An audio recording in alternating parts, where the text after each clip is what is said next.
Yes,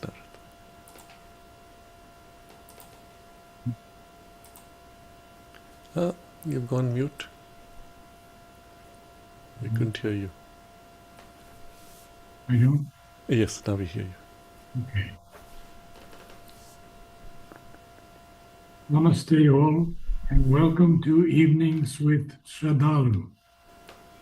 Namaste, Sraddhalu. Namaste, Narad. Today is a subject that has always been very interesting to me, because when I was with Mother, I knew that she saw everything of my past, my present, and my future. So from the record of yoga, it is Trikaladrishti, the main subject tonight. Yes. Although this is the main subject, we have a question which will perhaps segue into the subject. And it comes from Revati, who has asked a few questions specifically to Narad. So her email says, I recently have started reading the book Visions and Experiences, a collection of poems authored by Narad ji. I am able to understand the content partially, though his literary prowess is amazing. I am more awestruck by the purity and depth of his experiences. Along with expressing my deep gratitude for the literary treat, I'd like to ask a few questions. So she reads now from one of the poems, from the poem Force of Light Descending. And the lines are, we wander lost in a pleasure-seeking haze, immersed in a surface consciousness that dares to disregard the ages of the soul. Minds benumbed by heart's dazzling snares, bodies lurching forward without goal. A subtle music descending from higher spheres, in life affirming strains of harmony, can impose its peace upon our troubled ears. And so the question, what is this subtle music that Naradji is talking about? Is that music conscious, since he says that it can impose its peace upon us? Isn't it so unfortunate that it has to be imposed on us? Can we not consciously open to it? In another poem, he also talks about the sacred Om uplifting him. Why does he call it the first and final word?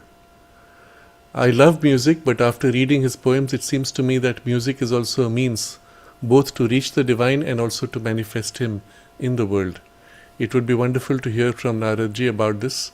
How does he express divinity through his music? So this is all question 1. Shall I also read the question 2, or we'll do that after you finish? Okay. Question 2. Again, she's quoting from the poem, minds benumbed by heart's dazzling snares. If I have understood right, desires are an impediment to progress in the path of yoga. But is it even possible to be free from desires? Isn't trying to attain the divine by itself a desire? So, Narad. All right, Revati, I'll take your first question. The word it is used to describe something that is indescribable, like the music of the spheres that I heard many years ago. Hearing only for a few seconds lifted me into a realm of harmony of which the Mother speaks. It is even above the spiritual dimensions of consciousness. And once heard, I devoted myself to bringing it down, for there was no music on earth that could compare with it. And I have listened to thousands and thousands of compositions by the greatest composers. Mother chose Sunil to bring down the new music, and I believe he did it to perfection. I guess after his earthly departure, she asked me. I use the word IT because it cannot be described, much like Mother's comment that truth cannot be described. It must be felt, experienced. You can also read Mother on the planes of music, from which composers could choose the melodies and harmonies. I remember hearing that Brahms could go to those planes and choose exactly the sonorities he wished. When I first met Mother on November 24th, 1961, one of the first things she asked me was, "Is the music with you now?" I answered, "Yes, Mother, it is always with me." Mother replied, "Not always." And then she took it away for a while to concentrate on other areas of my consciousness. A bit later, she said to me, "You must bring down a new music," in her powerful voice. I replied, "Mother, I don't know anything about combining words and music." I was at the time studying on a scholarship for the Metropolitan Opera and was singing art songs. We used the term leader and marveled at the beauty and perfection of composers taking finest poems and setting them to music. Mother replied, "No, no, you must go far above words and bring down the pure music." This is why I began the Om Choir, to bring down the new music, and have worked on it for more than 60 years. One day, the Lord spoke to me and said that the new music would come down best in a sacred body, surrendering to the divine presence and allowing it to sing through those in attendance. And that new music has descended innumerable times, but again, it cannot be judged by the mind because it is far above. And two, the ego must be left outside the room as well. Om is said to have created all the worlds, but you must read what Mother has said about it in the agenda. My answer to question 2 is very brief. Yes, it is possible, but the path is long, and there must be years or many lives to conquer desire. It would be best to read Sri Aurobindo's letters on this subject.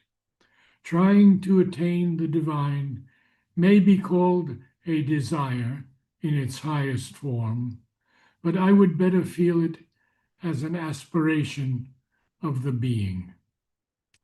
Thank you for your questions. May Sri Aurobindo and Mother constantly bless you. Namaste. Thank you, Narad.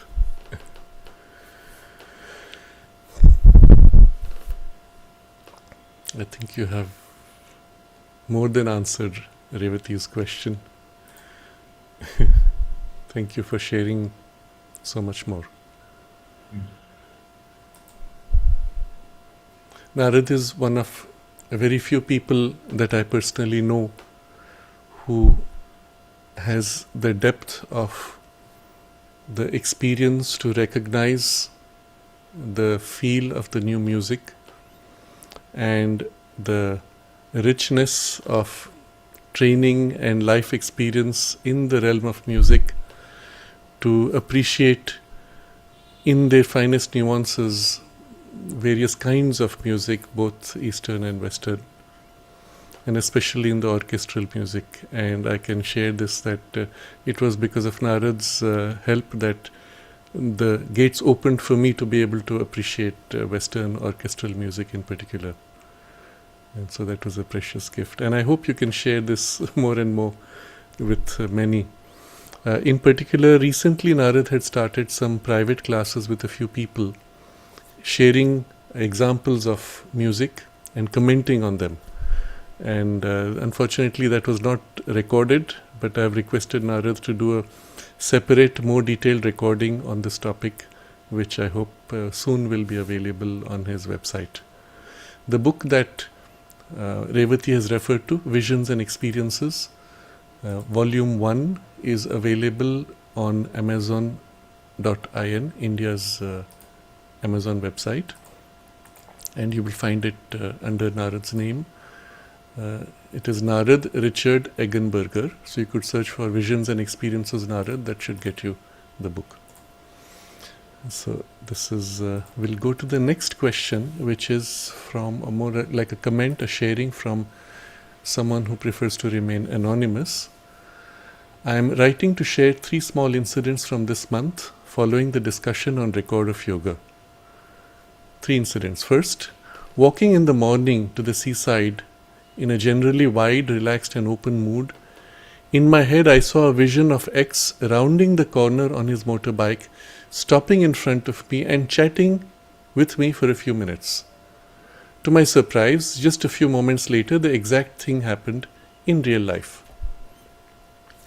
Second, walking to a eating place on the seaside for lunch, and again a vision popped up to me eating lunch with X and Y, 2 people. Telling them I was surprised to have bumped into them. A few minutes later, as I entered the eating place, they were entering too, just ahead of me, and I exclaimed that I knew we would be seeing each other, and we sat down at the table by the window to eat, just I had seen in my head. Third experience. I was playing a telepathic guessing game with a friend after our sports session. I had to guess the fruit she was thinking of. A clear image of a bunch of green grapes appeared in my mind. Both the grapes and the specific color of grapes were the correct answer. And then anonymous comments. I think it is quite common like this to get feelings or hunches that we will bump into X or Y, or that someone will call you. And the only thing different in these incidents was the clear visual aspect accompanying them. There was also a deep feeling of satisfaction in the chest region, as if one has touched a truth of something in that instant. So I will take this, as well as the discussion before with Narad's poetry, as an entry point for the theme of today, which is Trikaladrishti. In Sanskrit, Tri is 3, Kala, time, Drishti, vision. So vision of the 3 times, past, present, future. Drishti is not merely material sight or mental sight, it is also inner perception. So the examples which Anonymous has shared would be very close to what we discussed in the earlier text of Sri Aurobindo of Vyapti and Prakamya, particularly that tendency where something comes into you as if a knowledge from outside enters into you through a contact and evokes within you, in this case images or perceptions, and then the thing happened.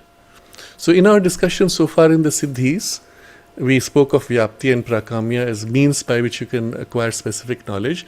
But if you will remember, one of the variations Sri Aurobindo included there was specific knowledge of a thing and then its past or its future.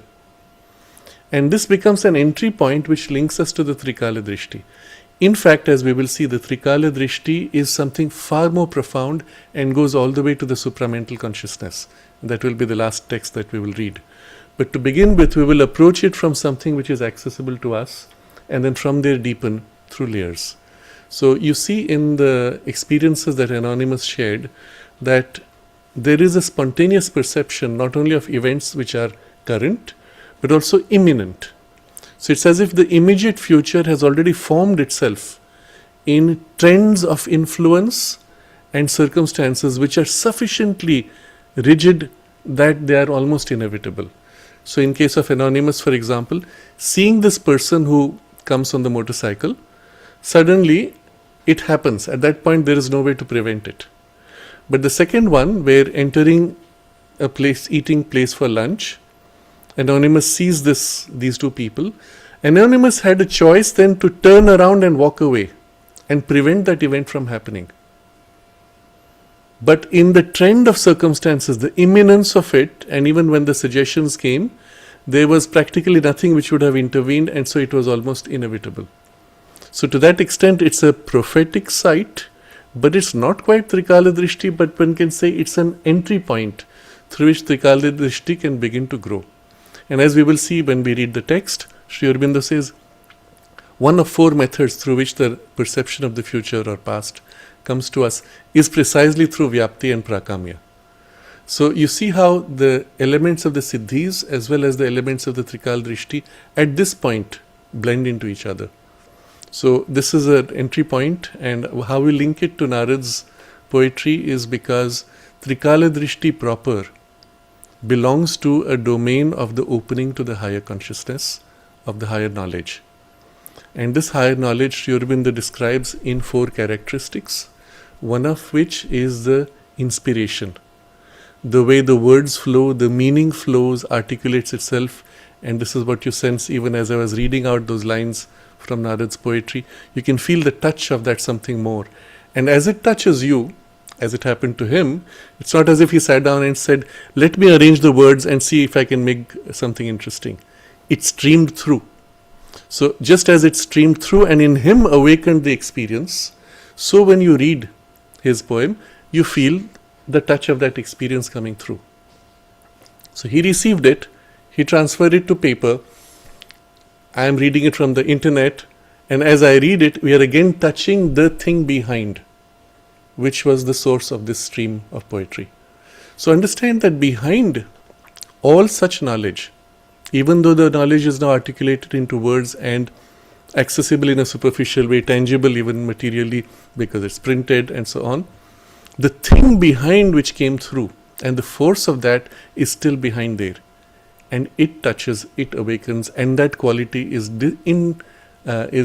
what makes it stand out as inspired poetry. Similarly, in the observation of Anonymous, when Anonymous says that there was a deep feeling of satisfaction as if one had touched a truth of something in that instant. That shows you that it's a touch of something of a higher grade of perception which was active, even though it happened through the mechanism of the Vyapti or Prakamya perceptions. So this is going to be our entry point now for the topic of today. Sri Aurobindo presents this in several ways, and I have put 3 links for those who want to go in greater depth. In the particular section of the framework of the integral yoga, and this is the 3rd section, which is the section of Vijnana, the supramental knowledge, and the section itself has 4 parts, which you will remember. The 4 parts in this case are the higher divine knowledge, the Trikaladrishti, then the 8 Siddhis, and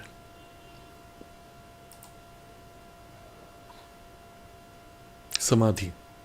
We are kind of going in a different order. We explored the 8 Siddhis because they are of course more interesting and accessible.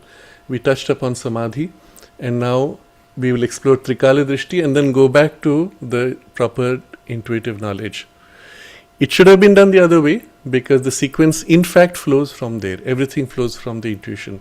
The more the intuition develops, the more natural and complete will be the Trikaladrishti, the 8 Siddhis, as well as the Samadhi as the means for deepening everything.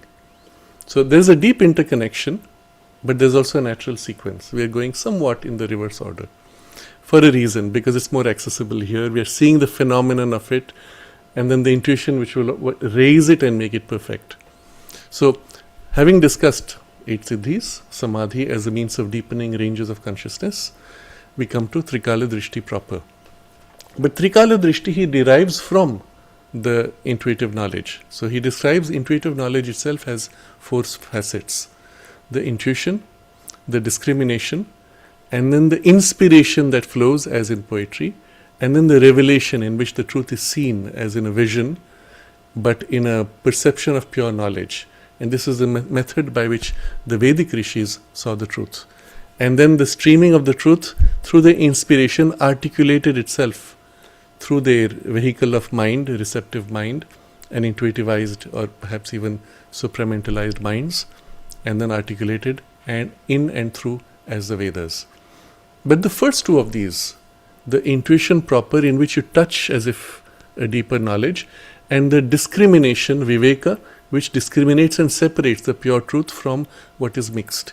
These two he highlights. It is from here that you will develop the perception or the higher access to higher knowledge, but also the perception of the Trikaladrishti. So I'm going to read from this part of the text.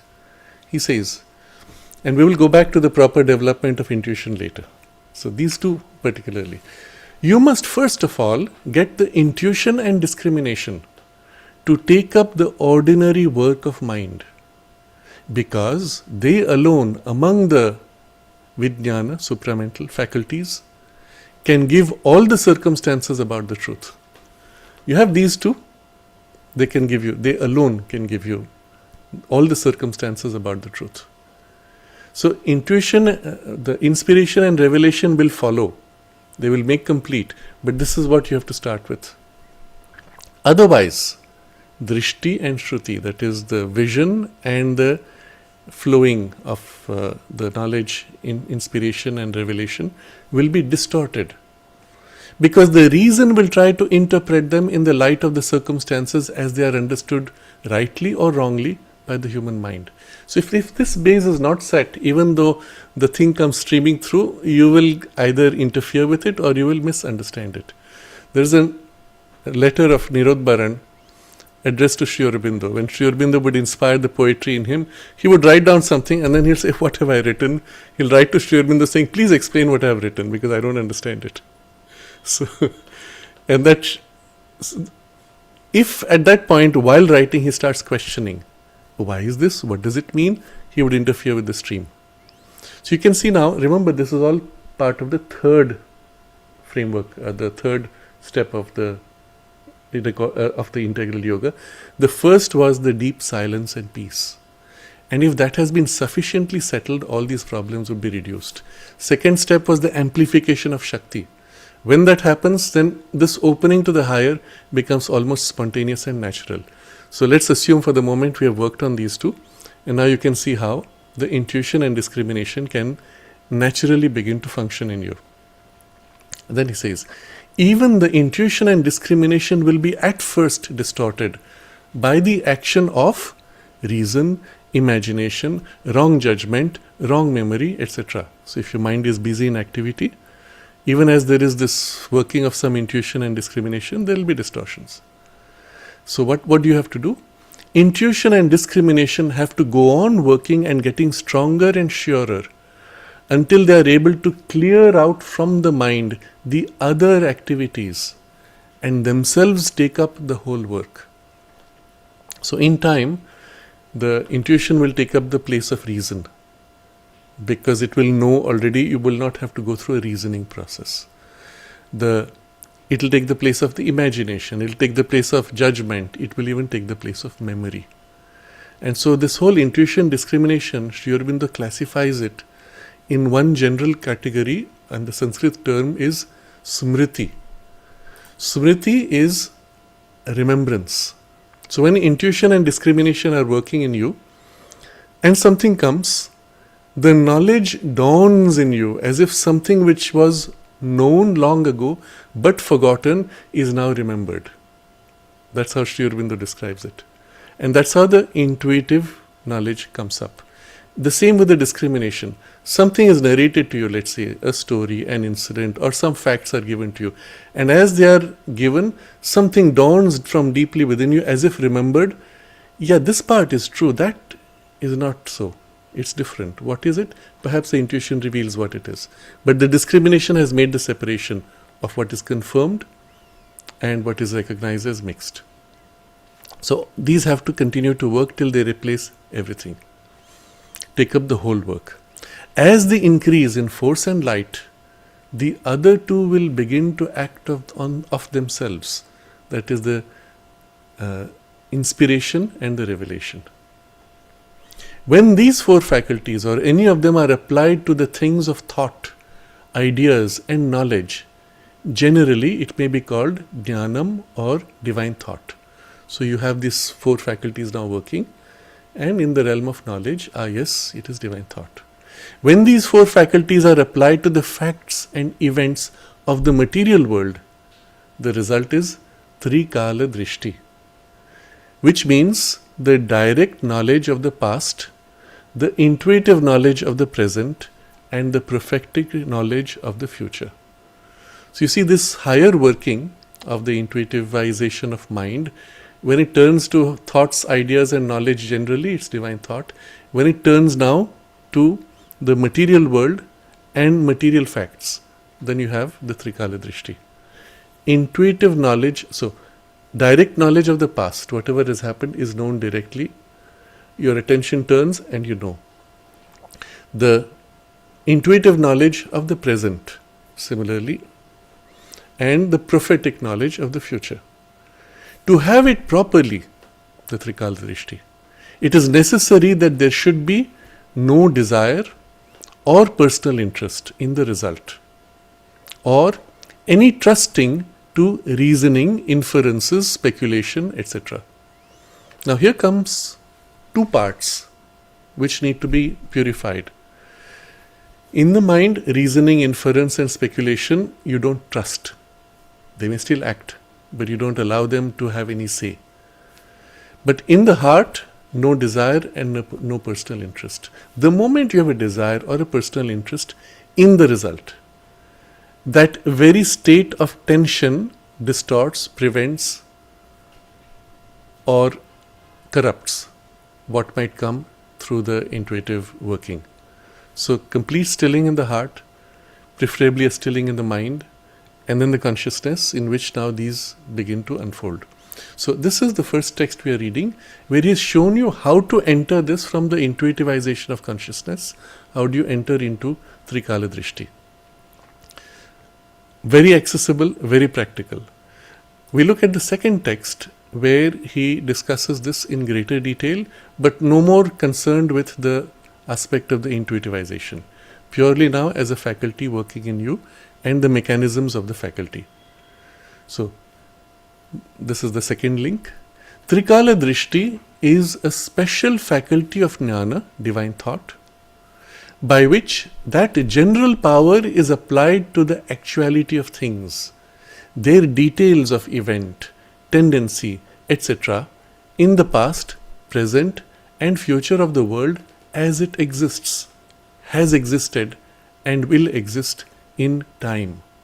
Time with a capital T.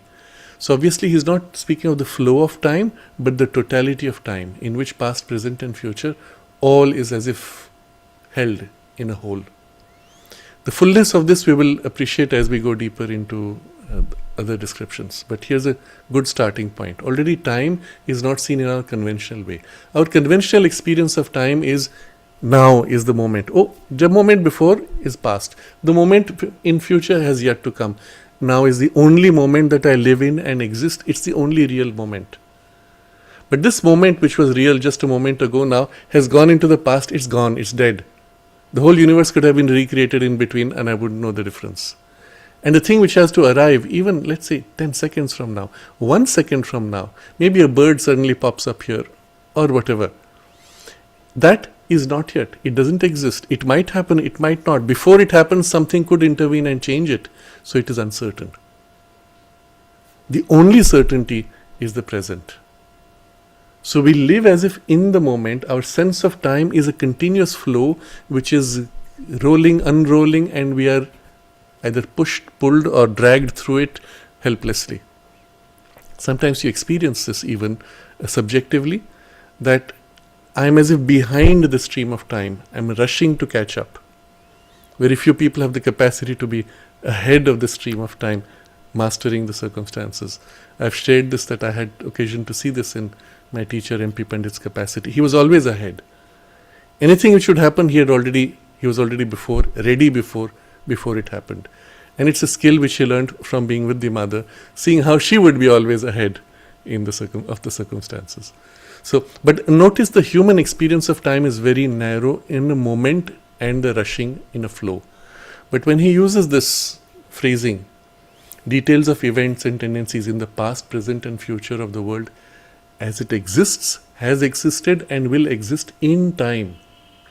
There's a continuum which is suggested in a capital T time.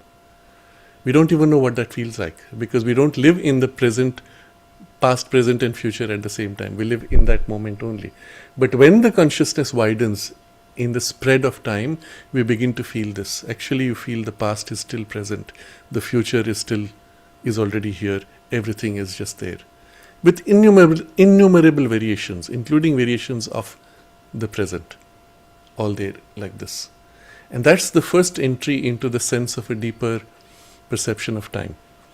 So now he explains, Trikaladrishti works in several ways. He describes 4 methods, processes by which this thing happens. First, directly, without a means or excuse, by drishti, shruti, and smriti. So these are the 3 Sanskrit terms. Drishti is this visioning process, revelation in English. Shruti is this receiving process as if hearing, and that's the streaming of the inspiration. The third is smriti, which consists of the intuition and discrimination, viveka, where as if something remembered emerges, which we just described earlier. Something remembered comes forward, and yes, I know it. It's as if I always knew it, but I had forgotten it, and now as if the memory came back, and I know it. The quality of it, the discrimination there, gives you the certainty. Initially, when things come like this as a suggestion, it is mixed. And you learn in time by verification, by observation, by often if there's a psychic influence, it cuts through very quickly. It tells you, is this pure, is this mixed, and you feel it.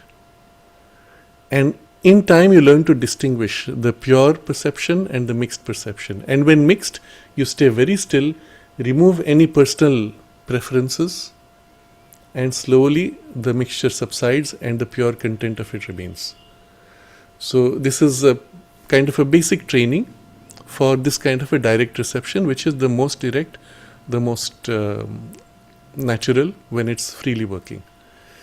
So in the sequence of the 4, you will see they become somewhat less and less direct. The second method by which Trikaladrishti works, by dwelling in concentration on the object, that process which Patanjali calls sanyama on the object, until the mind in observer and observed becoming one, we know what the object contains, whether past, present or future, just as we can know the contents of our own being. So if I ask you, well, what happened to you yesterday? Do you need to open a book and read? Do you need to go back and access sequentially a memory as you would perhaps in the internet or in a computer memory storage? You would have to go backward to the date and time. You know, in the very act of turning your attention, it's already there. It was always there. So the way you know the contents of your own being, you know the contents of another object. What that object is, let's say somebody has left behind a piece of cloth, a handkerchief used by the person. You pick it up. In the very moment where your hand touches the object and you pick it up, you feel the quality of the person. Now it may happen that there are physical also sensory perceptions. As you pick up the kerchief, there's a perfume that strikes you. It's a woman, perhaps. Or at the moment of the touch of the vibe of your hand touching, you feel a certain quality. It's feminine. You have a quality. And then perhaps the perfume hits you, whatever it might be. And then in the vibrational quality of it, it's this kind of a person, this kind of an intention, this kind of a state of consciousness, which then might evoke even a certain image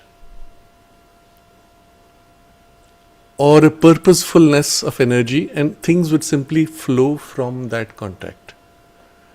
And what does it feel like? It feels as if something which was already known unfolds more and more. I know this person the way I know myself. Now, if you were skilled, and that's already a very advanced stage, you could use that and go further into details. What was this person doing? Get into specifics of their life details. So there was quite an extraordinary experience which Mark Oban had shared. It was in a private discussion, semi-private. We were in a one of his conferences, and somebody asked about this. And he said, look, you don't want to know. You don't want to know how much one can know about such things. And so he shared a very personal experience. He was with somebody who was interested in him romantically at that time. And she started saying certain things to him, and suddenly his perception clicked. And he knew everything she was going to do, the whole chain of what she was going to say and to do to him. And at the same time, from there it hopped to her previous partner, boyfriend, and her relationship with him, and then went into details of that man and how he had certain health issues, and all those details began to come forward. And then he said, from there, if I wanted, I could concentrate and get to something further about his family, and someone else literally pick up a chain of knowledge which hops person to person into whatever degree of detail you choose. Just like that, spontaneously, the information just comes streaming through. From what? From the contact with this person or object. So you pick up a handkerchief, you could describe the person, you could describe their members of family, particularly things which are strong in their perception, you would naturally, instinctively be dragged into or flow into effortlessly. So normally though, it's not so developed. You would pick the thing, you would concentrate until there was, he says, the mind in the observer and observed become one. So at that point I feel the person the way I would feel myself, and can access whatever it is I would want to access from within myself, but now accept it's from that person. So we know what the object contains, whether past, present, future, just as we know the contents of our own being. But the dwelling on the object is your means of entry. Now compare the first and second method. In the first method, directly the knowledge comes. In the second method, you're turning to want to know, and you have to make that effort to identify in order to gain access to the knowledge. But still you'll have past, present, future of that thing or of that person. A third degree of further separation. So third method, he says, by using as a means some external sign or some indicative signs. So you have Trikaladrishti by using external means. External means some sign or indicative science. So you might have a sign spontaneously which comes, or a science where there's a structure, a method, etc. Such as, he says, indicative science such as samudrik, astrology, augury, etc. These sciences are worth little if not used by the higher Vijnanamaya, supramental faculties, for the signs they use are mostly indications of tendencies, and to distinguish perfectly tendencies of possibility from actual eventualities cannot be done by following written shastra, word, book, or by rule of thumb. So let's take a few examples and get the point first, that let's say you have a book.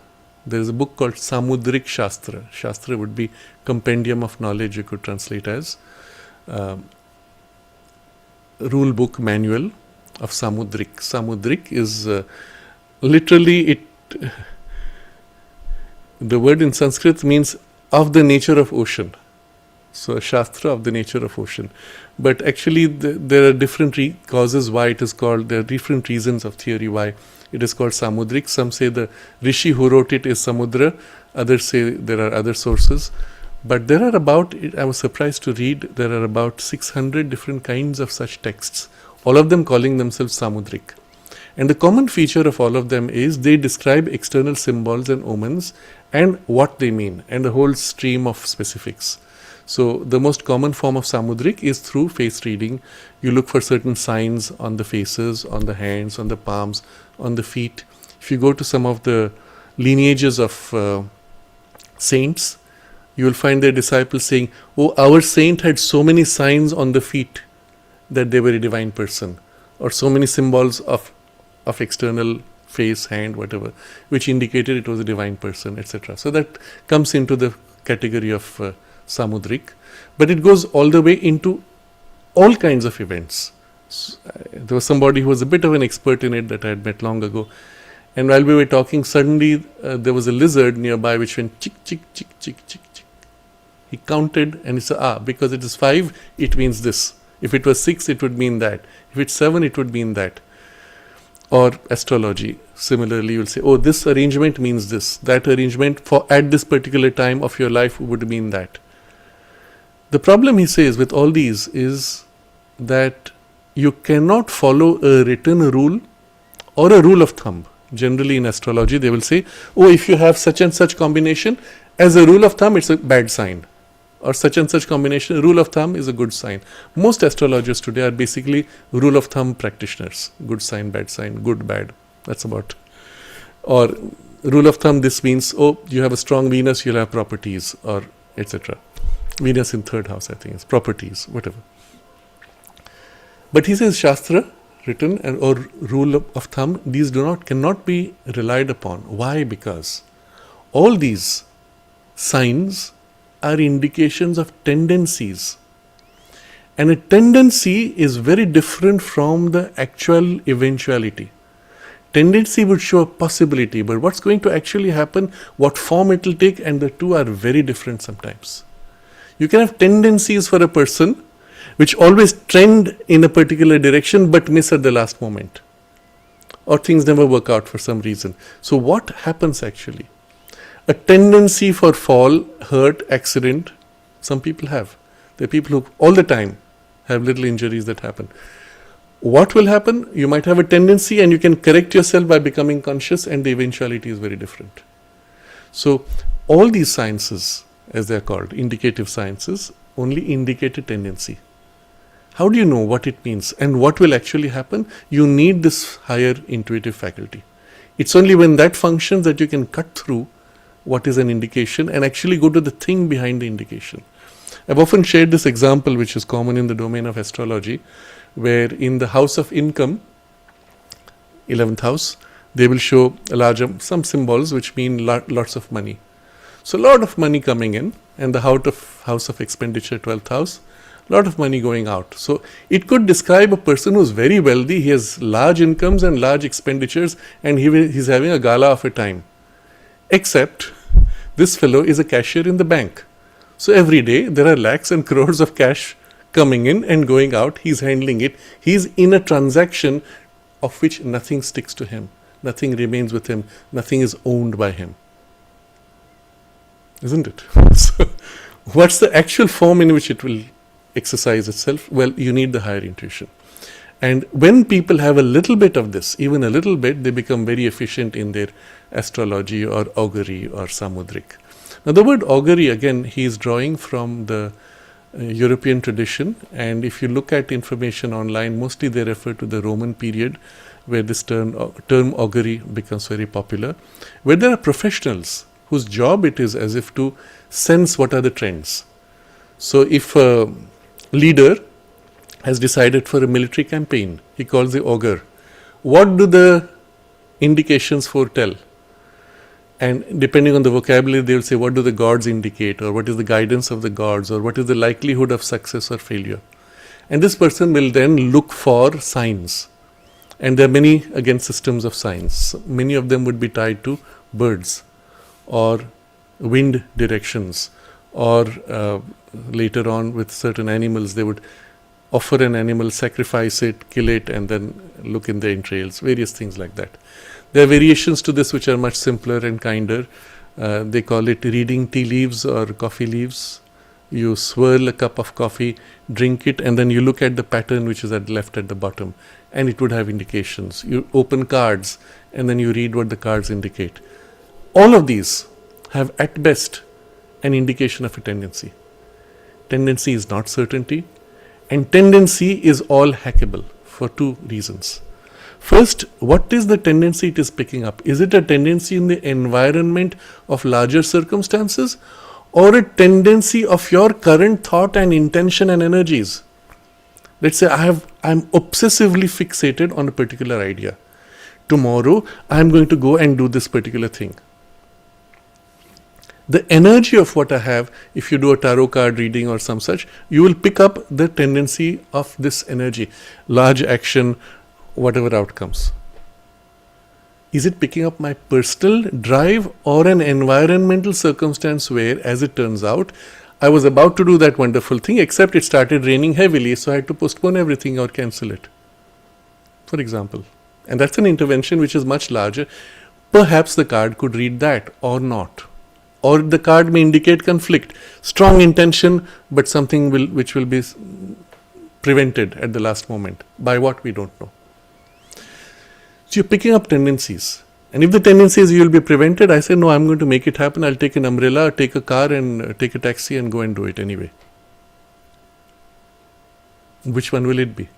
You cannot say by the indications. Sometimes the indications are very difficult to recognize. I had this very unusual experience. I was with this friend who was into these kinds of things at one point, and he had taken me to, he had spoken about these leaves where they read past and the text appeared on metal plates, and I was fascinated. I said, I have to see this. So he had taken me to Orissa where this was done, Achyutananda Malika it was called. And we went, and that day it turned out it was Wednesday. The fellow does not do a reading on that day. So we went to his house and we had a wonderful conversation with him. We came back, and then it was a temple where he had been a priest earlier. So we went to that temple. As we came out from the temple, we are about to step out through the main door of the temple. There's nobody else, just two of us. As we are about to step out, suddenly we are surprised. A pigeon flies from right to left with a rapid flapping sound very close to our head, barely half a meter above the head, right to left. And it stopped. The shock of it stopped. They rarely fly so low. And the moment we stopped, we looked below. There was a huge toad this size, and which went again right to left, hop, hop, hop. And it was not scared of us. It passed right in front of us all the way, crossed to the threshold. So you're about to emerge from a temple, and just across the threshold, rapidly this pigeon flies, and below the toad. What do you make of it? It was very clearly an omen. What? I don't know. How do you interpret it? I have no idea. So if you had the intuition active, it might pick something or give a very specific indication.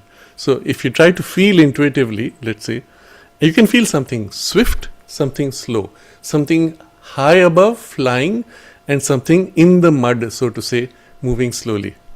Okay, you get an idea of what it feels like. That's about all you're able to come if you make a little bit of effort. So as it turns out, then we step out, we're surprised, and he also says, I don't know what to make of it. We get into the car, and the car driver, as we are on the highway, instead of heading into the highway, he suddenly diverts and enters a mud road. So we asked him, hey, what are you doing? He says, no, on that highway there's a lot of traffic. I'm going to avoid the traffic by going on the mud road. As it turns out, on the mud road, it's very bumpy. We slow down enormously. We're extremely uncomfortable, and it's full of mud, and eventually we cross whatever distance, which maybe have been shorter but much longer and more painful time-wise than if we had gone on the highway like a flying bird. We would have gone rapidly, smoothly. And it was as if these two paths were in front of us, but the augury did not indicate which one. It showed that there are two paths and we would have to make a choice. And at that moment when he turned, my first instinct was, well, why don't we go on the highway? We have to insist on it. And my friend says, no, let's see. When a driver decides, we have to let him choose. He knows better the roads. So you see, there was this split of choices. It indicated something, but nothing useful. In practice, I've found whenever you rely on such things, the indications are at best suggestive of something, very rarely of certainty. But you'll find in the record of yoga, Sri Aurobindo uses such means, and sortilege he calls it, opening a book or a message you've read the mother speaking of, you put a sharp thing into a text in Savitri, for example, and you open on the page and you get an indication of what it is you want to have as an answer to your question. So I had tried that when I was in a very deep distress, and I noticed if I wanted strongly a particular outcome, I would get a message which fitted it, and then I consciously tried to reverse that and want strongly the other outcome, and the second time when I read through, I got a message which seemed to be supporting the other, and then I realized it's all a question of interpretation, and my fixed idea is warping my perception, or even the thing which subconsciously I'm reaching out to. So I'm giving a general idea of the unreliability of these things. So Sri Aurobindo highlights that. But you can use external signs, indicative sciences, such as all these. And it would give you an idea of the past, present or future, which is generally what people try to do through such means. But they're fundamentally unreliable. So they are not the Trikaladrishti that we want to look at from a yoga point of view. But we understand that such things work. We come to the fourth method of Trikaladrishti. How does it work? Fourth method, the most indirect of these, is by the two powers of Vyapti and Prakamya, which constitute what the Europeans call telepathy.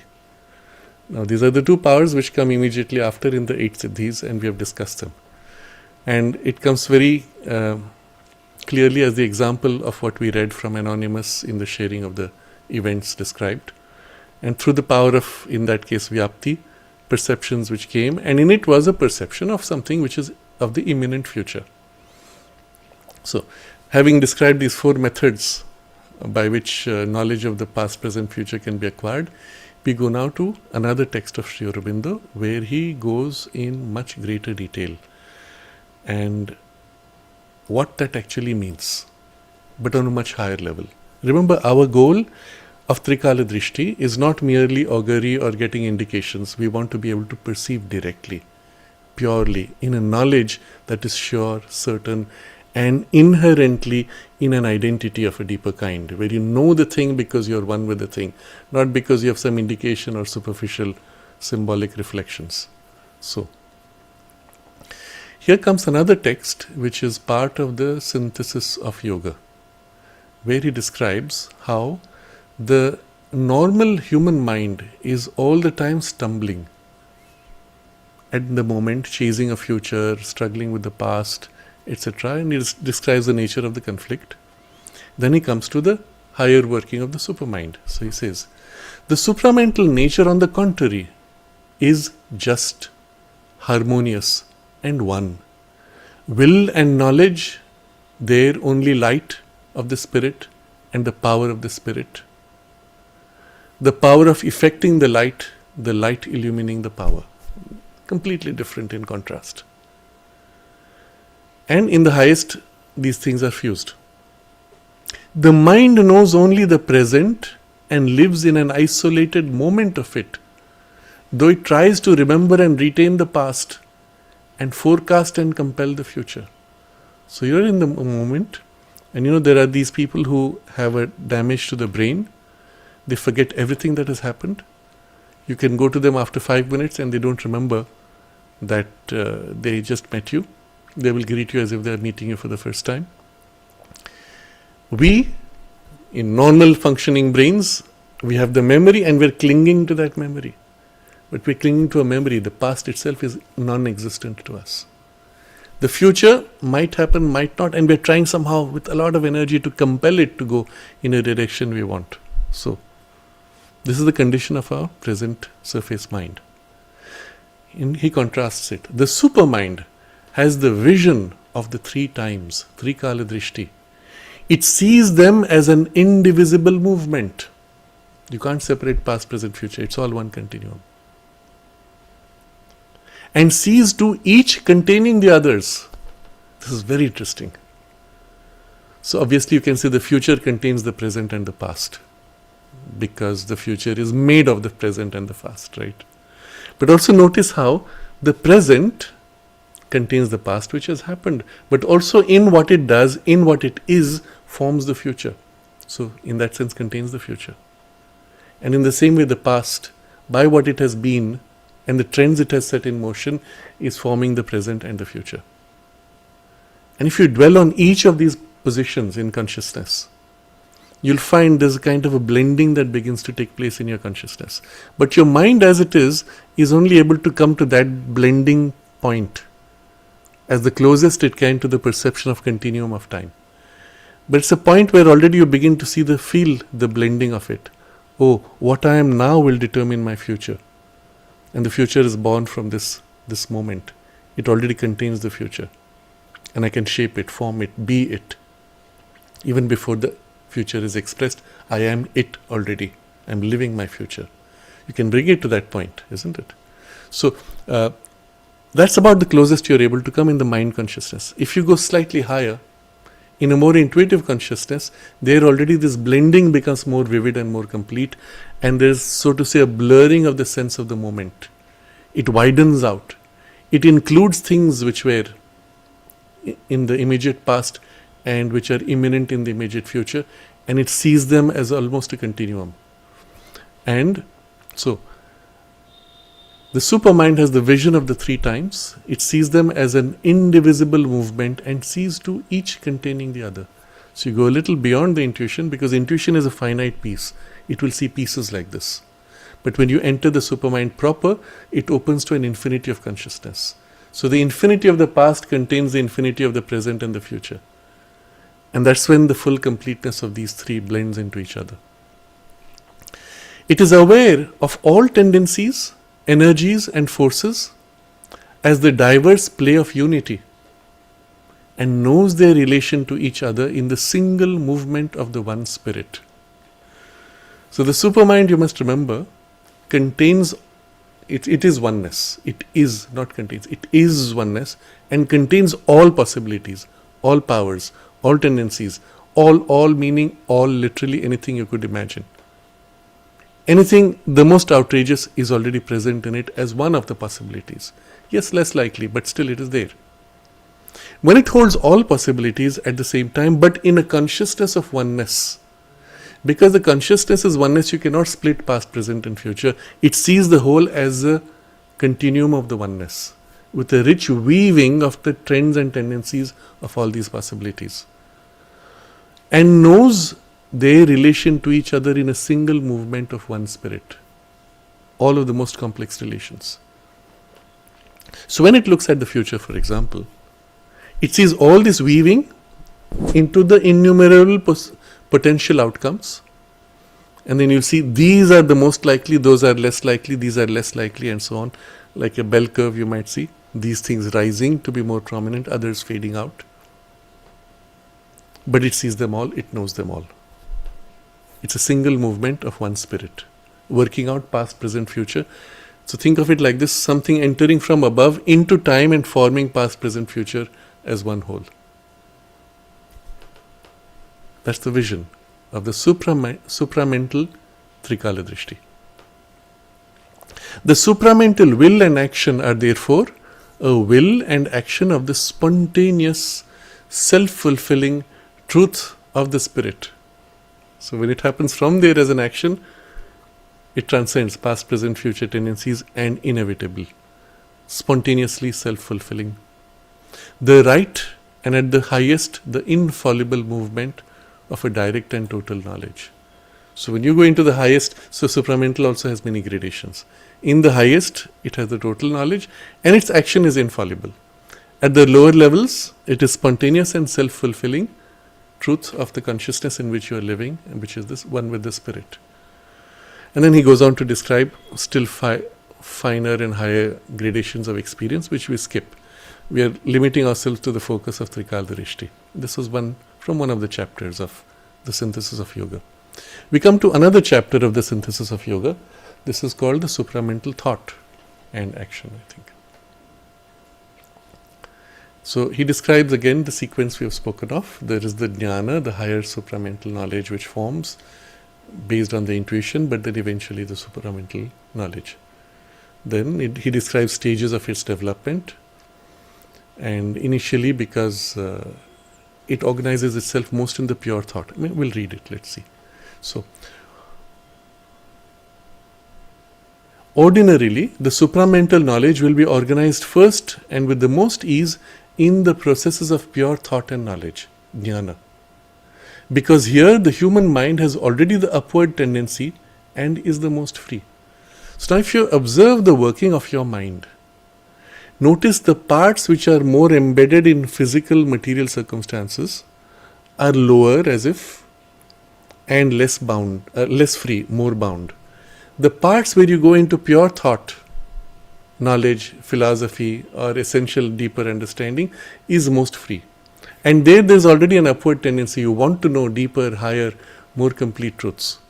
So this is where the working of the supramental knowledge first finds its freedom in pure thought and knowledge, because it's the most ready and upwardly turned. Then next and with less ease, it will be organized in the processes of applied thought and knowledge, because there the mind of man is at once most active and most bound and wedded to its inferior methods. So the next stage is where you are applying yourself into work, in action, in making things happen.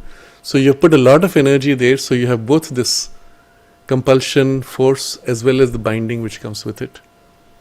But applied thought begins to become supramentalized more and more.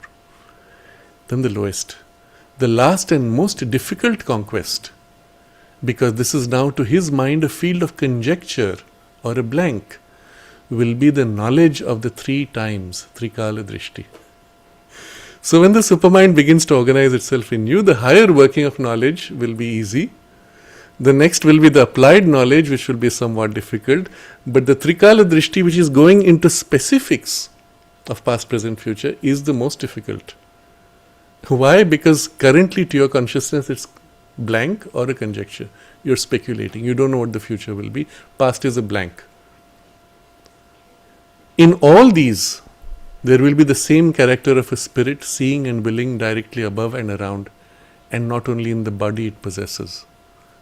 And it will have the supramental knowledge by identity, the supramental vision, supramental thought, and supramental word, separately or in a united movement. So here's a description of how the Trikaladrishti will be an outcome of the supramental consciousness, but in the lowest working, in the part of your consciousness which is fixated in specifics of material circumstances and knowledge. Nevertheless, it will be a working of that higher supramental consciousness. Now we are going to go into an actual description of what that experience is like.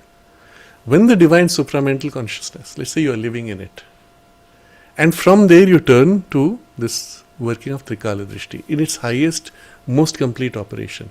It's one of the most extraordinary and beautiful descriptions which we will read now. And I would suggest, as we read the text, allow yourself to be drawn into the nature of the experience itself, even though it may be a bit of a mind leaning into some conception of it, but allow it to happen and you will have quite an extraordinary experience. And this is from the chapter Towards the Supramental Time Vision. It's the last chapter of the Synthesis of Yoga. He's telling you what is the time vision of the supramental consciousness from its highest station. The supramental consciousness, remember, it's infinity, all knowledge, all power, all oneness, indivisible, with full richness of all possibilities of all forces and their mingling and their interplay in a single oneness and a totality. All meaning infinite, everything that exists, no exception. So the supramental consciousness, on the other hand, is founded upon the supreme consciousness of the timeless infinite, but has to the secret of the deployment of the infinite energy in time.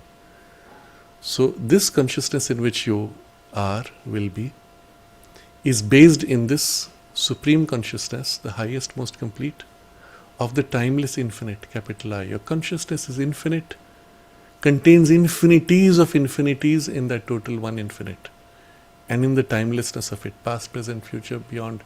It does not even conceive of past, present, future. It is in timelessness. It has transcended past, present, future, and the infinite, all potential, all simultaneously present.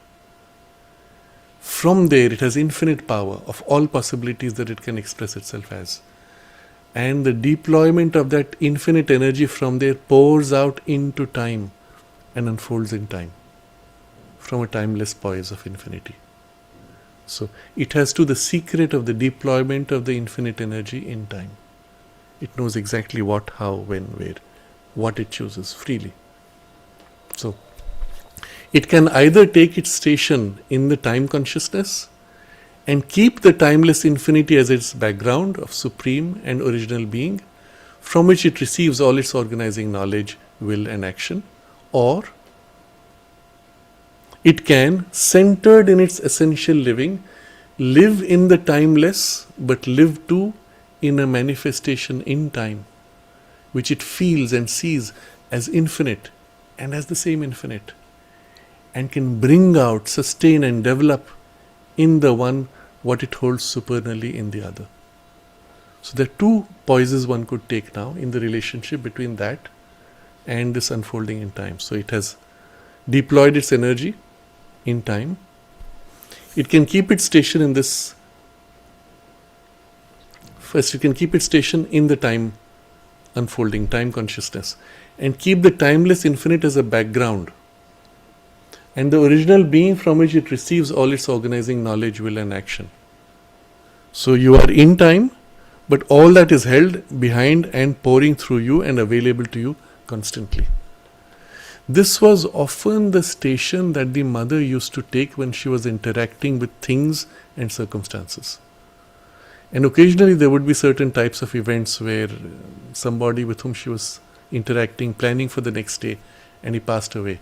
And someone asked, "Mother, didn't you know that he would?" She says, "Over there I know, but here I choose to withhold that knowledge because it will interfere with the work that is to be done." So it is a one consciousness in which she is holding this poise, engaging in the moment, but behind everything is there. And whenever required, she can draw on that, not reaching out. It's not separate from her. It is already there. The analogy I would give, you're playing with a child with strength. You're playing wrist wrestling. You choose deliberately to weaken. You relax your muscle enough that it matches his strength. But you don't have to reach behind, "Hey, where is my energy?" It is already there. It's just activated or not. Isn't it? So, in her consciousness, it's all there. It's not as if she has to say, "Okay, I need to reach behind and pull from there." There's no separation. It is there, literally right that, as a backdrop, available constantly. It is present, but there's a choice to as if not pay attention to it. Or when needed, immediately the attention is there and all the knowledge required specifically is brought forward. Knowledge, will and action, all these. So it can take this poise in time as if on the tip of the focus of this infinity, or it can, centered in its essential being, live in the timeless, but live too in a manifestation in time which it feels and sees as infinite. So you could choose to live in that fullness of the timeless infinite. And then at the same time, a part of you is here. It's not a part of you separate, but it's a way of saying a focal point of you is in the manifestation in time, feels and sees the time itself as infinite. But this is an infinity of that infinite. Same infinite, capital I, here infinite, small I. And can bring out, sustain and develop in the one what it holds supernally in the other. So in this other, everything is held, all possibility, no limits, full freedom. And into this surface consciousness, it can bring out what it wants, infuse, bring into action, bring into manifestation. I'll give an example of how this could work. Look at how Mother started Auroville. I've mentioned this before at various times. Pranabda narrated to us how when he would drive with the mother sometimes going towards the north from Pondicherry, there's some place she would stop the car and look towards the west. What is now the beach road, from there looking to the west. And then someone asked, "Well, what is this, what you're doing?" And she said, "One day there'll be a huge city here." That's all we know. This is in the 1950s. And then sometime in the 1950s, this proposal comes up. As if somebody suggests, "Hey, why don't we do this," etc. But it doesn't come up. It's because she says, "It's time," and she activates what is pending up there as a potential. She activates and brings it down. So when she brings it down, what happens? The force of what comes down, and it's coming from that supernal reality. As it comes down, it provokes among people here in the time, space, superficial consciousness, resonances. And she's conscious. She sees, who's responding? These people are responding. Those people they're still half asleep. And suddenly someone pops up, Mother, we should be doing that. And at the same time, someone says, Mother, I'm going to bring money for this. Someone else says this, and he's got a piece of the consciousness. Someone else has got another piece. It's starting acting in people, and it provokes them to start to rise and work together. Except that when you engage with people, what happens? This man says, this is my idea, this half is my idea, that quarter is my idea. They don't see it as one whole which is trying to manifest. And so left to themselves, if she was not there to unify, there might be 10 different efforts of 10 different things which were meant to be part of the same one whole. So she becomes now the active unifying agent on earth who brings these things together, and then there's the formulation of Auroville. Except that, since this is coming from above, from the timeless infinite, when it enters time, well, where does it hit time? Yes, you might say focal point on earth on this particular location, 12 degrees north, 72 degrees west, whatever coordinates are there, as a focal point, but it's impacting the whole world. Of course, our earth more than others, because that's the focal point. Nevertheless, on earth, everywhere, people are waking up to that idea. And whether they have heard of Auroville specifically or not, the idea is caught.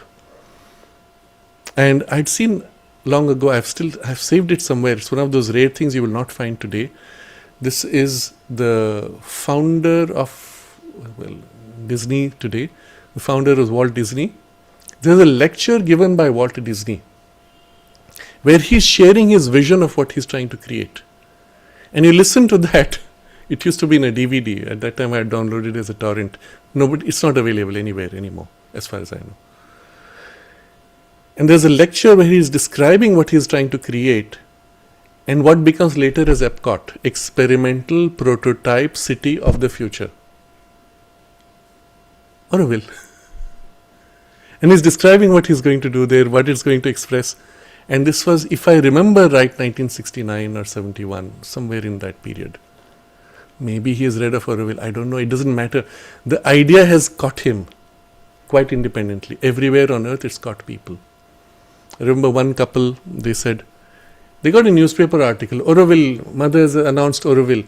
Oh yeah, that's it, that's where we have to go. They sold everything, came to Auroville with nothing to live on. Just the money of what they had sold, and then they start building from scratch.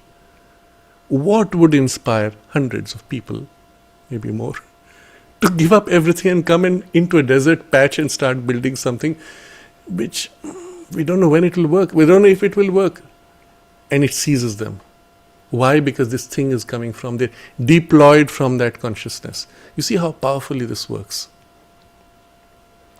So, live to in the manifestation in time, which it feels and sees as infinite, and as the same infinite, capital I, and can bring out, sustain and develop in the one what it holds supernally in the other. So she is holding the Auroville fullness of what it will be, must be, will be inevitably, and here she is bringing out, sustaining and developing, and this process is, she is the bridge forming this. So which is why when people asked her questions about, oh, will it work, etc., she says, it will happen despite Aurovillians. Now that statement I found very fascinating, because if you see what has happened in practice and you see all the mess of delays and conflicts and all these issues, how much, if people had collaborated, her plan was in 5 years, the entire city would be ready. And now we are more than 50 years and we are still kind of struggling and with problems because of the lack of this collaboration here. All you had to do, each one had to turn to the mother and say, Mother, what you will, align to this thing she's infusing, and it would have happened. But when they refuse or they are unable to and get into these conflicts, despite people, it will happen. Okay, it takes a little longer, but it will happen. That's the way it works. You get a sense of what he's describing. It's the same infinite, that infinite working out here, and then you can draw from there to here. Bring out, sustain and develop in the one what it holds supernally in the other. It's already held there. The supernally word is interesting. Super, and the opposite of supernal is infernal. So, in the higher consciousness, which is transcendent and free, and here in the reduced, dull, chaotic, troubled consciousness, it brings into. Its time consciousness of the supramental, its time consciousness therefore will be different from that of the mental being, not swept helplessly on the stream of the moments and clutching at each moment as a way, clutching at each moment as a stay and a swiftly disappearing standpoint, but founded first on its eternal identity beyond the changes of time. So our human mind is swept helplessly on the stream of the moments. Tut, tut, tut, tut, moment passing, and you're stuck helpless. You can't do anything. Can you stop and say, I'm going to freeze this moment and live in it for eternity? You can't. You're helpless. And you clutch at each moment. Oh, this is so precious. I don't want to ever forget. So I pull out my mobile phone or my camera and I go click to try to preserve that special moment. But it passed. Clutching at each moment as a stay and swiftly disappearing standpoint. The moments change, just like that. And so the time consciousness for the supermind is founded first on its eternal identity beyond the changes of time. You live in this totality of all, past, present, future, wholeness. You don't even have a past, present, future. There is only this transcendence of all sense of time. Everything is fully present. Secondly, so this is its highest poise. Secondly, on a simultaneous eternity of time in which past, present and future exist together forever in the self-knowledge and self-power of the eternal. So he is describing 4 poises of the supramental consciousness. In the first one, there is this eternity beyond changes of time. In the second one, there is a simultaneous eternity of time.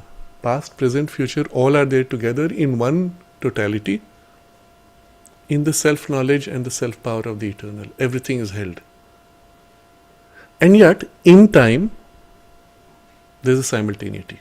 So time is capital T here. So there is a timeless, and then there is a time with capital T in which everything is held, past, present, future. And then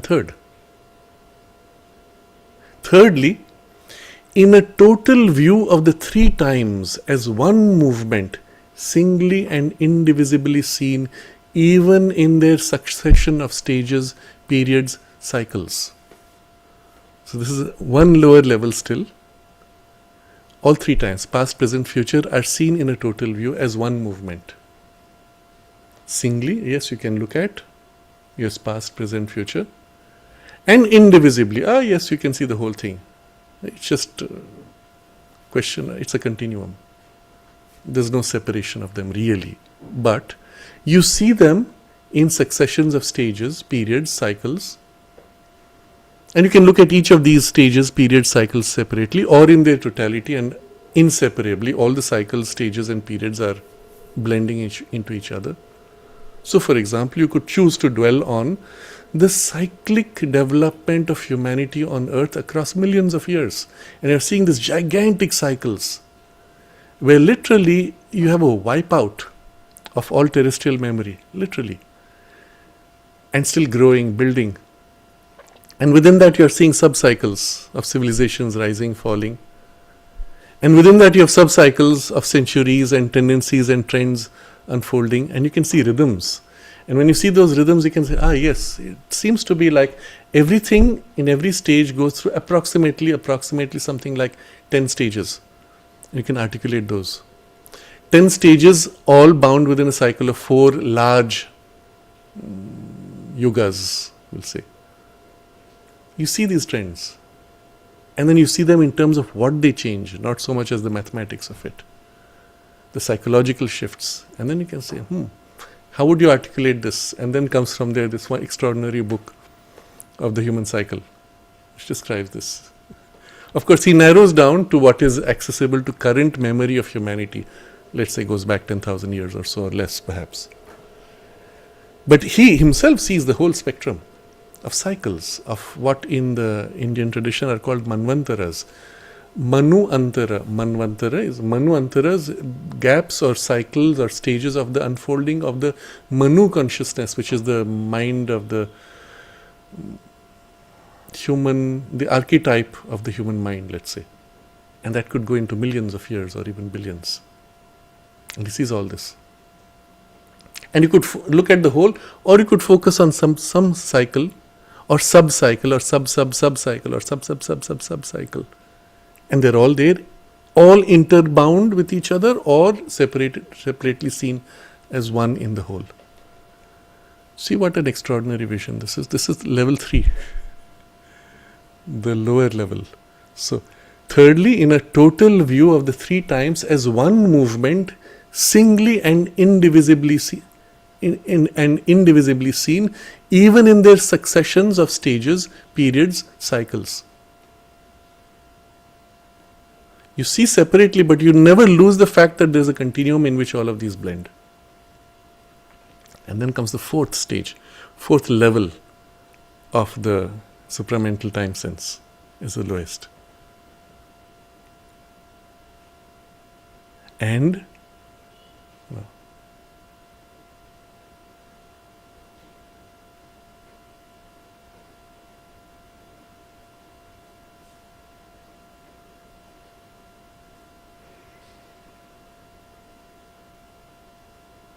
okay, so not 4th, there are 3.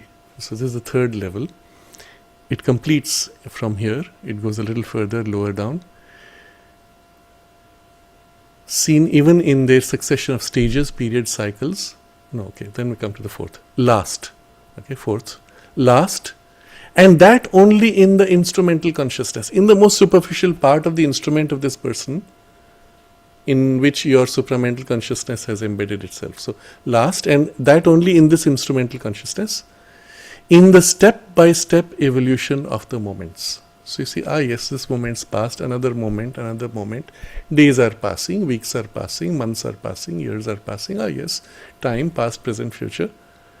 But it's like the last tail end of this consciousness which is living in this whole thing, and it is not 4 separate gradations that you flip between. It is one total which has 4 aspects.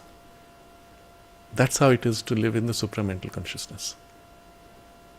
And so when you are in that, it will therefore have the knowledge of the 3 times, Trikaladrishti, held of old to be a supreme sign of the seer and the rishi. Not as an abnormal power, but as its normal way of time knowledge. So this is the supramental time sense. And the Trikaladrishti, seen in its totality of fullness, is this. Of this, the Trikaladrishtis which we read earlier are kind of a reduced derived grade, of which there are indirect methods of perceiving or guessing on the past, present, future tendencies. Ignore all that, stay with this. This is the nature of Trikaladrishti, towards which we have to grow into more and more. So do not waste your time in augury and symbolisms. Yes, Vyapti, Prakamya could be good points of start, but build on the intuitive consciousness more and more. Lean into the perception of an underlying greater oneness in which past, present, future blend into something which becomes more and more as if capital T time, one continuum, one whole, in which a vast divine consciousness pours itself to form rhythms and movements. And from there you will lean more and more into something which is almost timeless. And it is from here that gradually this sense of the supramental time consciousness will eventually grow. So this is, I'll complete the last portion. This unified and infinite time consciousness and this vision and knowledge are the possession of the supramental being in its own supreme region of light, and are complete only on the highest levels of the supramental nature. But in the ascent of the human consciousness through the uplifting and transmuting evolutionary, that is to say, self-unveiling, self-developing, progressively self-perfecting process of yoga, we have to take account of 3 successive conditions, all of which have to be overpassed before we are able to move on the highest levels. So if this is the highest levels, there are 3 stages through which we will pass. I won't read, I will summarize, maybe reading in portions. The first stage is of our mind, before we enter that supramental consciousness. The first stage is of our mind, which he calls the mind of ignorance, in which we are now, which we live. and we are seeking for knowledge, finding it in a series of mental representations. Representations means words, sounds, images, symbols, which might be a clue. I'm reading portions, which might be clues to the truth, and more refined and illuminated, transparent, rendered transparent by its influence. But basically we don't know. We are using symbols and representations. So this he calls the mind of ignorance. It does not have knowledge. It has to acquire. And by methods it has to use to verify and make sure. So it has methods and rules of inquiry, calculation, application of discovered law, interpretation of signs and indices.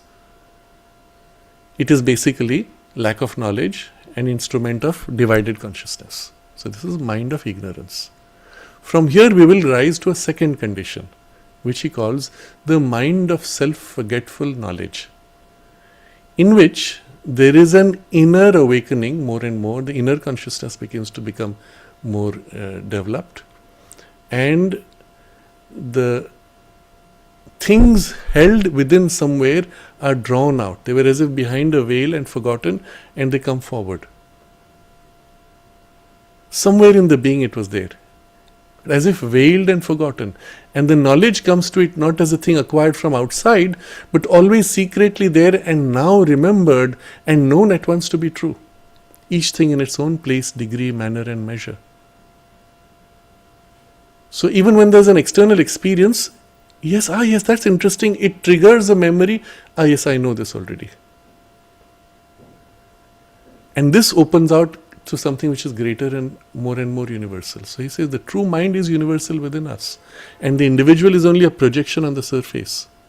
So in this, as you go inward and you open more and more to the universality of the mind, you are able to draw as if more and more powerfully and live in a consciousness of a universal mind, draw from it more powerfully the knowledge. When we live in the consciousness of universal mind with the personal mentality only as a projection, a marking board or a communicating switch on the surface. So you can see here your mind has as if opened out to its own infinity. From there, but that's a mind of self-forgetful knowledge. It still doesn't have full knowledge.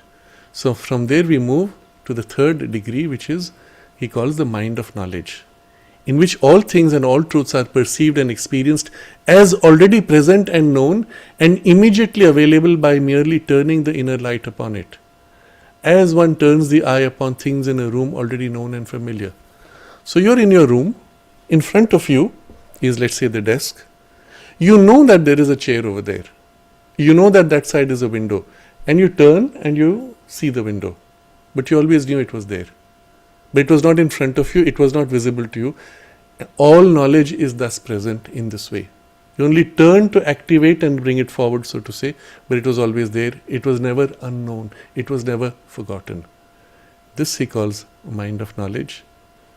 And of course he describes how and stages of this. And this last condition of this, where everything is present and readily available, not just held in a kind of half forgotten, but fully aware in all things. This last condition is only possible by a partial supramentalizing of the intuitive mentality and its full openness to any and every communication from the supramental ranges. So your consciousness mind, which was universalized somewhat, has become more intuitivized, and into that a supramental light begins to fill and opens out to the supramental ranges. Wow, everything is there now. Everything, no exception. And as needed flows through relevant knowledge. It was never not known. From there one would rise into the full supramental time sense. But this third stage is also quite fascinating when he describes this thing which comes from above, the omnipotence which is above already comes into you, but in the actual working it is limited in its range and province. The knowledge itself came from there, but here it's working in a domain of inferior grade. So he says, the character of limitation applies to the supermind itself when it descends into the mental level and works in the lesser substance of mentality, though in its own manner and body of power and light. And it persists even in the action of the supramental reason. So the higher grade of substance has come into a lower grade of substance, working in its conventional way of its higher freedom, but in the lower materiality, and there's a limitation because of that. And this will be increasingly freed up from its limitation as there is the widening of the working of the divine Shakti and the light that pours, etc. These are precise description of yogic experiences. They're not a poetic imagination. You receive the light, you feel the light flowing into you and widening you and filling you with the capacity to perceive directly, and so on. So in the method of the integral yoga, in the framework of the six stages or six facets of the yoga, implicit is the working which leads inevitably to this. And remember, this is only the third of the Chatushtayas, isn't it? So we will pause with this. You have here a glimpse of the fullness of the supramental time sense. Its four poises, we will say, which are simultaneous, and the degrees of ascent of consciousness through which we reach this. But notice in all this description the sense of continuity. From your consciousness now, you develop this, then you develop that, then you develop that, then you develop that, and the thing is done. At no stage is there a sudden jump that says, now you have this, you must have that, and there's nothing in between. There's always a graded, step by step, opening and unfolding to that. So the mind of ignorance in which we are grows through mind of self-forgetful knowledge to become mind of knowledge, and from there it rises to the fullness of the supramental knowledge and omniscience, and thence fully settles into this quadruple poise of the supramental time sense. And it is at this point that Sri Aurobindo pauses his writing of the synthesis of yoga. He himself, of course, went much further, more complete. Some of this is described in the record of yoga. There are passages, and I just picked one which was somewhat at random, but just reading to give you a sense of how minutely he describes this process of integration and the stages. He says, the Vijnana Buddhi, the intelligence of the Vijnana supermind, is now acting with full Brihat vastness and Satyam, truth. And the incipient Brihat vastness of Ritam, the unfolding truth, taking up all the obscure and half-illumined movements of the Manas Ketu, the intuitive discrimination in the intellect, and putting them in their place even in the Trikaladrishti. Did you catch that? Amazing, isn't it? The intelligence of the Vijnana, of the supermind, is acting with full wideness, I'm skipping the Sanskrit words, full vastness of infinity, with full power of its truth, and the truth now unfolding itself in movement, in form, taking up all the obscure and half-illumined movements of the mind's intuitive discrimination and putting in their place, arranging them to align to the higher supramental knowledge, including in this process also the Trikaladrishti, which is being perfected and supramentalized. That's what he's just described. Precision and technical terms, actually, because if you're not familiar with the Sanskrit, you are struggling with the translation. But if you understand the picture, it's one single, very beautiful, amazing picture and experience. But the technical terms highlight to you the precision of that process, working on specific aspects and things. And then subsequent to that, he says, the Vani, the speech, power of speech. No, there's more. This movement covers the perception and the Vagmaya thought and script. So the perception and the thought which is expressive in form, in word and writing, is also being taken up by the supramentalization. And the Vani, the speech, is Anandamaya, full of the blissfulness. But like the pure supermind, Vijnana, it works either in the mental discrimination or in the supramental intelligence. I've skipped the Sanskrit words. You see, it's either working in the supramental intelligence or in the mental intuitivized discrimination. If you read the Sanskrit, it's confusing, but once you understand this, it's quite simple what he's saying. But it's working here or in this, and this process is happening. After traversing to the consciousness of Sat, Tapas and Ananda, of the mental substance. This movement often wakes a transient pain of dissatisfaction in the mortal mind of the outer nature. But that habitual reaction is being removed. So some part of the mind says, I'm not satisfied with this. But this is a resistance. You see, even that reaction is a resistance. It's being removed. If you look, this is happening in January of 1914. And that's before he started writing the Arya. So all the major books that he wrote, where after this thing had been perfected, he was fully settled in this supramental consciousness. And another, which is 1913, so it's about 6 months before, June, normal activity of right perceptive thought, jnana, not yet Trikaladrishti, is whatever approaching some change. And then he says, besides these siddhis, rupa, form, is slowly developing an arrangement of prakamya vyapti. So vyapti, which is driven by the prakamya, as a basis of pure vijnanamaya Trikaladrishti, is approaching completion. So the pure supramental Trikaladrishti, using the vyapti and prakamya as a point of contact with material circumstances, this is approaching completion. 6 months before. Meanwhile, Vijnana Drishti, supramental vision, is increasing in its intervention as a guide and arbiter of the mental perception of Trikaladrishti. So the supramental vision is guiding the mind's perception of Trikaladrishti and correcting it when it makes a mistake. Vishaya Bhoga, this last part is not directly related, but the blissfulness of perception of things and the subjects is becoming more active and has regained its old relative perfection. Now this is 6 months before, June 2013, and then 6 months later, he's speaking of this working, of this higher working. But the precision with which he describes, it tells you that the whole process is so scientifically describable, has so many nuances and facets.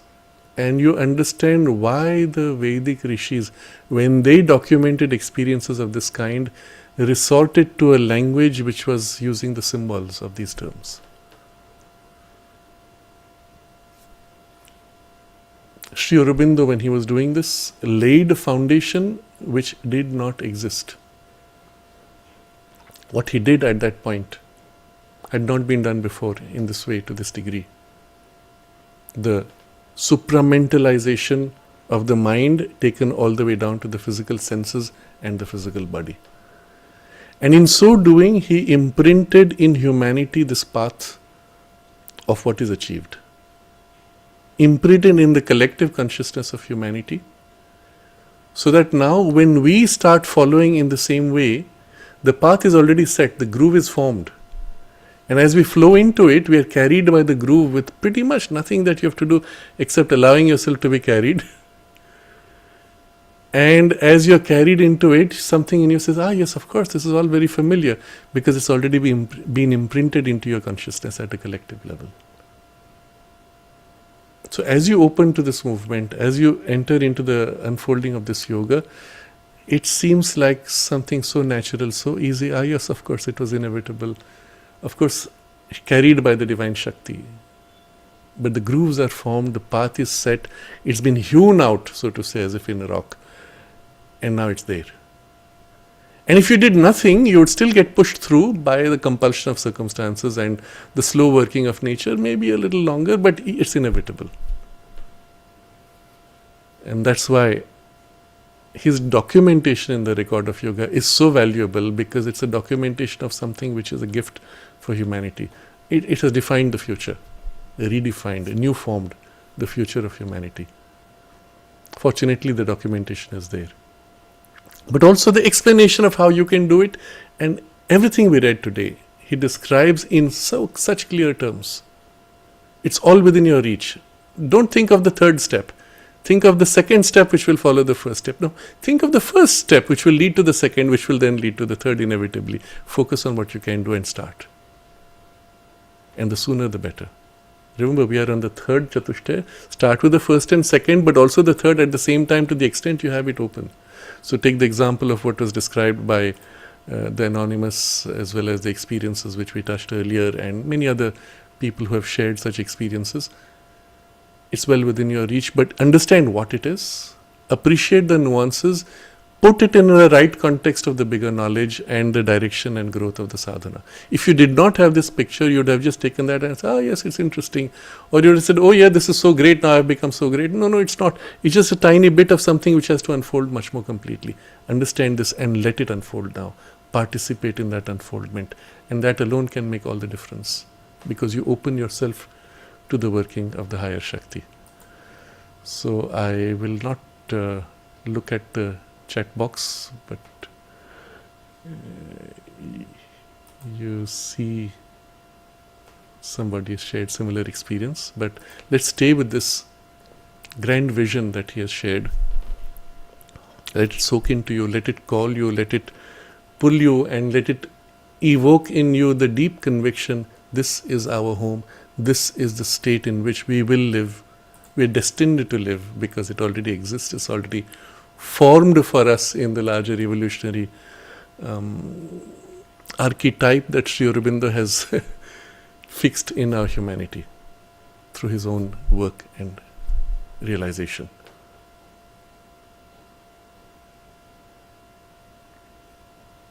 Let's stay in quiet aspiration and gratitude, and the deep faith and certainty of the inevitability of this realization.